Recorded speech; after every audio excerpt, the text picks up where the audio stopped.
بسم الله الرحمن الرحیم. زه اسرار خان ترنا فارم د قومي وطن پارټۍ ډسټرکټ پېښور ایډیشنل جنرال سیکرټري. په دې وخت کې زه عوامو ته د خیبر پښتونخوا ټولو پښتنو ته او خاص کر د کیو ډبلیو پی زموږ د ډسټرکټ پېښور چې څومره ممبران دي عهدیداران دي ورکران دي نو هغوی ته اپیل کوم څنګه چې تاسو ته پته ده چې په 11 فروری باندې د حیات خان شهید برخي مناویږي او هر کال ډیر جوش او خروش سره هغه زموږ پښتانه رونه هغې کې شرکت کوي او ډیر غټ تعداد سره هغې کې راجمع کېږي ټول. نو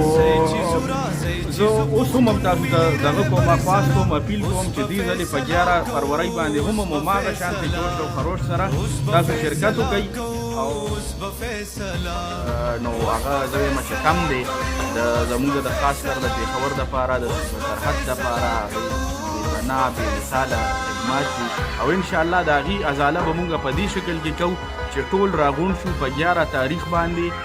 او ښه برپور شرکت پکې وکړو. زموږ د ډسټرکټ ممبران زموږ